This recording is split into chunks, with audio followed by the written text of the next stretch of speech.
اسی لمحے یکدم دھڑکن تھمی تھی اور پھر اتنی تیز ہوئی تھی کہ ابھی اگر قابو نہ ہوئی تو اس کی دھڑکنوں کا شور سن لے گا۔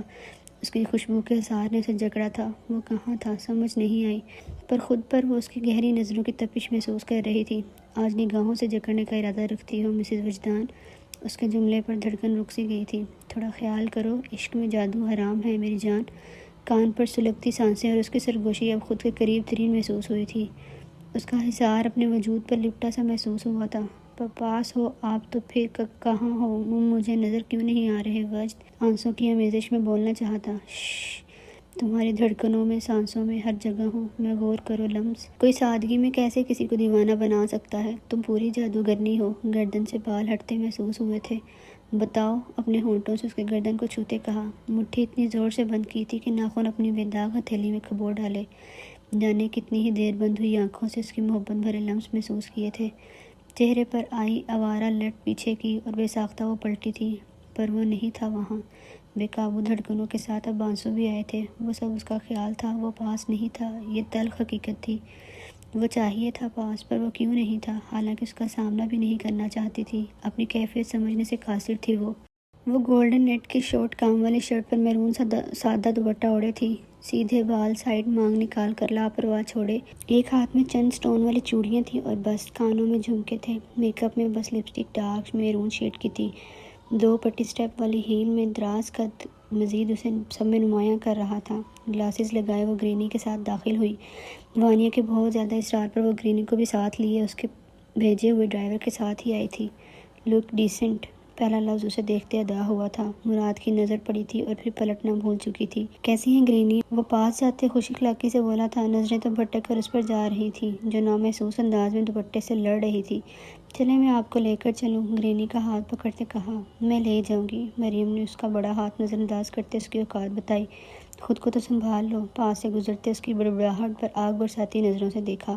طاہا کی فیملی نے اس کی مہندی کر لی تھی۔ مہندی کی رسم کرو اب تم دونوں جا کر، صدف نے وجدان سے کہا۔ کیسی ہیں آپ؟ ثانیہ، مراد کی ماں گرینی سے ملتے خوش دلی سے بولی تھی، جبکہ مریم کو وہ ساتھ ساتھ سر سے پاؤں تک دیکھ رہی تھی۔ اللہ، بیٹے سے زیادہ خطرناک تو اس مراد کی ماں کی نظریں ہیں۔ وہ کوفت میں مبتلا تھی۔ Aunty and گرینی، excuse me. وہاں چیئر سے اٹھنا ہی بہتر سمجھا۔ شرما گئی، لگتا انہوں نے اپنے تئیں حساب لگایا، جبکہ گرینی نے اس بات پر جھنجھری لی۔ کیسی لگی پھر آپ کو بہو اپنی؟ نظریں اسی پر تھیں جو اسٹیج پر کھڑی مسکرا رہی تھی۔ ڈیسنٹ ہے، پر تھوڑی موڈی لگی مجھے۔ اس کی نظروں کے تعاقب میں دیکھا۔ نہیں اتنی بھی نہیں ہے، بس تمیز کی کمی ہے۔ آخری جملہ قدرے آہستہ ادا کیا تھا۔ خیر دیکھتے ہیں، تم اسے ہی چاہتے ہو تو میں کیا کر سکتی ہوں؟ کیا مطلب آپ کو نہیں پسند ابھی بھی وہ؟ اب وہ ان کی طرف متوجہ تھا۔ نہیں ایسی بھی بات نہیں ہے، جو کوالٹیز تم نے گنوائی تھی پوری اتر رہی ہے وہ ان پر۔ بس میرا ادب و لحاظ بھی کر لے، مجھے اور کچھ نہیں چاہیے۔ اپنے دل کی بات کہی۔ وہ اسٹیج پر اس کی طرف بڑھا۔ وجدان، کچھ ہوش ہے تمہیں؟ جی۔ فون رکھتے وہ ان کی طرف متوجہ ہوا۔ لمس کہاں ہیں؟ اسے لے کر آؤ اور رسم کرو۔ تم دونوں ٹائم دیکھا ہے؟ جلدی ختم کرو بس یہ سب۔ وہ جھنجھلائی سی تھی۔ وہ ویسے بھی فون رکھنے کے بعد اس کے پاس جانے ہی والا تھا۔ وانیہ سے ملتے اسٹیج سے اترتے اس کی نظر لمس پر پڑی تھی، جو تنہا سی گمسم نظر آئی۔ وہ اس قدرے رقم رش والے حصے کی جانب جا رہی تھی۔ کسی کا کندھا مس ہونے سے وہ متوجہ ہوئی۔ آنکھوں کا اعتبار مت کرنا، یہ اٹھے تو قتل عام کرتی ہیں۔ کوئی ان کی آنکھوں پر پہرا لگاؤ یارو، یہ چشمے سے ہی وار کرتی ہیں۔ جس انداز میں اس نے شعر پڑھا تھا اور اس کی حرکت سے وہ سیخ پا ہوئی تھی۔ چشمش، جواب تو دو یار۔ تمہیں پتہ ہے تم انتہائی لوفر قسم کے انسان ہو۔ ماتھے پر ان گنت بل آئے، جیسے کہ مراد نے اس کے ماتھے کے بل دیکھتے ہنستے پوچھا۔ تمہیں بہتر پتہ ہے، جانے کے لیے آگے بڑھی۔ نہیں تم بتاؤ۔ وہ قریب آیا۔ یہ جو بات بات پر قریب آتے ہو نا تم، یہ اپنے ٹھرک کے کیڑے ذرا کم کرو۔ اس کے سینے پر ہاتھ رکھتے پیچھے کیا۔ کیا کروں نا، تمہیں دیکھ کر سارے مجھے کاٹتے ہیں، جب تک تمہیں چھیڑوں نا مجھے ٹھرک کے کیڑوں کو بھی سکون نہیں آتا۔ مسکراہٹ ضبط کرتے کہا۔ ٹھرک مار سپرے کرواؤ، شاید افاقہ ہو۔ خیر تم پہ تو وہ بھی اثر نہیں ہونا۔ بولتے ہی وہ گزرنے لگی۔ ہاتھ چھوڑو میرا مراد، دبا سا گھرائی۔ نہیں، کھینچا تھا بمشکل وہ اس کے سینے سے ٹکرانے سے بچی تھی۔ محبت ہو گئی ہے کسی سے؟ کان کے قریب جاتے کہا۔ اس کی گرم سانسیں اپنے چہرے پر محسوس ہوئیں، اس پر تضاد اس کا خود سے بہت قریب ہونا۔ دھڑکنوں میں ارتعاش سا ہوا تھا۔ تو میں کیا کروں؟ ہلکلاتے کلائی چھڑوانی چاہی۔ اظہار کرنا، کہتے ہی اسے جھٹکے سے چھوڑا۔ تو کرو جا کر، پر میرا راستہ چھوڑو۔ دانت پیستے خود پر قابو پایا۔ پکا کر دوں؟ شرارتی نظروں سے تائید چاہی میری بلا سے، پھاڑ کھانے والا انداز۔ وہ اس کو گھٹنوں کے بل جھکتا دیکھ ششو پینچ میں مبتلا ہوئی۔ آئی لو یو۔ پتہ نہیں کب کہاں کیسے ہو گئی، شاید پہلی ملاقات میں، شاید گاڑی میں، یا تمہارے گھر میں بھی انڈسٹری میں، یا ابھی تمہیں دیکھ کر۔ وہ اپنے سچے جذبات کا اظہار کر رہا تھا۔ اپنا ہاتھ اس کے ہاتھ میں دیکھ وہ گھٹنوں کے بل جھکا، اس سے اپنی محبت کا اظہار کرتے اسے بے شرمی کی ساری حدیں پار کر پھلانگتا نظر آیا۔ آئی کانٹ بلیو دیٹ، واؤ، سچ میں میوزک کہاں ہے، وہ ڈیکوریشن، وہ ہنستے کہہ رہی تھی، بازو پھیلائے گھومتے اسے پاگل لگی۔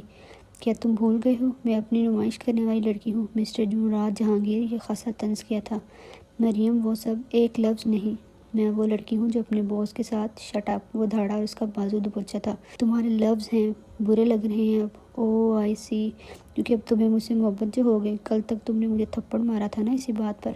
ہاں مارا تھا، کیونکہ تم ٹٹائی کا مظاہرہ کر رہی تھی۔ تمہیں ذرا اندازہ ہے اگر میں وہاں نہ آتا تو کیا ہوتا؟ قدرے چیختے کہا کہ گلے کی رگیں پھولی تھیں، چہرہ سرخ پڑا تھا۔ اس بیوقوف کو اس کی بیوقوفی کا احساس دلایا تھا۔ میرے ساتھ ہونا تھا نا، تمہیں کیا تکلیف؟ مریم تھپڑ کے لیے ہاتھ اٹھایا، وہ گرفت میں لے چکی تھی۔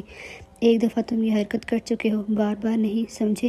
جواب مجھے بھی دینا آتا ہے، اور میں کسی اور کو بھی اپنی زندگی میں شامل کر لوں گی، مگر تمہیں ہرگز نہیں۔ سراسر اس کا دل جلاتے اور تمسخر اڑاتے لہجے میں ہاتھ جھٹکتے وہ بڑھنے لگی تھی۔ جب اس کی بات پر قدم تھمے تھے، اس کا کسی اور کو اپنی زندگی میں شامل کرنے کی بات آگ پر تیل کا کام کر چکی تھی۔ غصے کی شدت میں ایک فیصلہ کیا تھا، پرسوں ہمارا نکاح ہے۔ اس کی سماعتوں پر بم پھوڑا۔ کیا کہا؟ پلٹتے وہ روبرو ہوئی، سننے میں غلطی سی ہوئی تھی۔ پرسوں تک کا ٹائم ہے صرف، پھر تم میرے نکاح میں ہوگی۔ کوئی تمہیں اپنی زندگی میں شامل کرنا تو دور، میں دیکھنے بھی نہیں دوں گا۔ Wait and watch. دو انگلیوں کو جوڑتے اپنی آنکھوں کی طرف اشارہ کرتے کو دکھائیں دھمکاتے وہ جا چکا تھا۔ مائی فٹ، اتنی جرأت تمہاری؟ اپنے آپ اتنا تو یقین تھا ہی، پر قسمت کو شاید اور ہی کچھ منظور تھا جو اس کی زندگی کو بہت برے طریقے سے بدلنے والا تھا۔ اپنا ہاتھ کسی کی گرفت میں دیکھا تھا، بے ساختہ نظر اٹھائی، وہ اسے اپنے ساتھ ہجوم میں لے کر اسٹیج کی طرف بڑھا تھا۔ دونوں ایک دوسرے کے لیے بنے، جو لوگ جانتے تھے وہ یہ جملے آپس میں ضرور ادا کر رہے تھے، جن میں کچھ کی حسد بھری نظریں تھیں۔ مہندی کی رسم کرتے دونوں کا فوٹو شوٹ ہوا تھا۔ اب آپ کی باری بھائی، وانیہ کے جملے سے سکتے میں تھی۔ وہ دونوں اسٹیج سے اتر چکے تھے، دونوں میں فاصلہ 1 انچ برابر تھا۔ اسے نہیں پرواہ تھی، لوگ دیکھ رہے تھے۔ اس کا اوڑھا دوپٹہ سر پر دیا اور وہ ساتھ جڑ چکا تھا کہ لمس کو اس کا کندھا اپنے کندھے سے مس ہوتا محسوس ہوا۔ کیا ہو رہا ارد گرد؟ وہ بے خبر تھی، وہ سب سمجھنے کی کوشش میں تھی۔ اس کا اسی کی ذات کو تکلیف دیتا ہاتھ اپنی انگلیوں میں الجھایا۔ وجدان بھائی، اب آپ کھلائیں لمس کو، عزا کی کھنکتی آواز۔ وہ خواب کسی کیفیت سے جاگی تھی، صورت سے مڑ کر اپنے ساتھ بیٹھے وجیح مرد کو دیکھا تھا۔ وہ اس کے ساتھ تھا، پھر اپنے ہاتھ پر نظر پڑی، اس کے ہاتھ میں اپنا مومی ہاتھ جکڑا دیکھا۔ میں بھی ہوں تو بھی ہے آمنے سامنے، دل کو بہکا دیا عشق کے جام نے، مسلسل نظر برستی رہی، ترستے ہیں ہم بھیگی برسات میں۔ میوزک کی آواز میں اس کی مسکراہٹ بھی شامل تھی۔ کھلا دوں سویٹ کا پیس؟ خود بائٹ کرتے وہ ہلکی سی مسکراہٹ سے اس کی طرف ذرا سا جھکا تھا۔ ایک ملاقات میں، بات ہی بات میں ان کا یوں مسکرانا غضب ہو گیا۔ کل طلب جو تھے میرے سوالات میں، روبرو ان کا آنا غضب ہو گیا۔ وہ اس لمحے بس اس کے نقوش میں کھوئی تھی۔ ایسے نہیں دیکھو، بھول جاؤں گا کہاں ہوں، ہاتھ پر گرفت مضبوط کرتے سرگوشی کی۔ کیا ہو رہا یہ؟ وہ ناسمجھی سی بڑبڑائی۔ یہ سب رسم اس کی سمجھ سے باہر تھی۔ کچھ نہیں ہو رہا، دماغ پر زور نہیں دو۔ وہ شاید اسٹیبل نہیں تھی، ورنہ اتنی تو ناسمجھ نہیں تھی۔ وجدان نے مزید ابھی بتانا بہتر نہیں سمجھا۔ میں آپ کا جینا حرام کر دوں گی، ہوش کی دنیا میں آتے آنسو پیتے سے دھمکایا۔ ڈیسپریٹلی ویٹنگ ڈارلنگ، پر طریقہ میرے والا ہو جو مجھے مزہ بھی دے۔ معنی خیز لہجہ اس کے کان میں جھکتے مسکراتے کہا۔ اس کا مطلب سمجھتے لہو چھلکاتا چہرہ جھکایا تھا۔ آپ تو دونوں کھو گئے ہو بھائی، ہم یہی ہیں۔ عزا نے ان کا دھیان اپنی طرف کیا۔ اب میری بیوی اتنی پیاری ہے تو میں کیا کر سکتا ہوں؟ وہ کب کچھ سن رہی تھی، سارے جواب وہی دے رہا تھا۔ وہ تو مجھے پتہ ہی ہے، عزا بھی مسکرائی۔ معتبر درد کا کچھ خیال نہیں ہے، ایک طرف میں کہیں، ایک طرف دل کہیں، کیوں خیالوں میں کچھ برف سی گر گئی، ریت کی خوشیوں میں نمی بھر گئی، مسلسل نظر برستی رہی، ترستے ہیں ہم بھیگی تھے برسات میں۔ وہ کیوں اتنا پرسکون تھا؟ لمس کو یہ بات اندر ہی اندر کھائی جا رہی تھی۔ لوگ رسم کر رہے تھے، صدف اور احمد شاہ سب سے پہلے کر گئے تھے، پھر وانیہ اور طہا، یہ سب اس کی سوچ سے باہر تھا۔ اب باری باری لوگ رسم کر رہے تھے۔ وہ ہجوم سے خوفزدہ ہو رہی تھی۔ اب کے وجدان کو اپنے ہاتھ میں موجود اس کے ہاتھ کی گرفت مضبوط لگی۔ میرے ہوتے بھی تم خوفزدہ ہو تو لعنت ہو مجھ پر۔ اس کی آواز کے ساتھ اس کا ہاتھ اپنی کمر پر محسوس ہوا۔ اس کی بات پر زخمی نظروں سے دیکھا۔ سرخ سرخ پڑتے چہرے سے آنکھیں میچتے وہ ہلنے کے قابل نہیں تھی۔ تبھی لائٹ آف ہوئی۔ شور سا اٹھا تھا، سب لوگ لائٹ کی طرف متوجہ ہوئے۔ بالکل اندھیرا چھا گیا تھا۔ تھینک یو کا ٹیکسٹ سینڈ کیا۔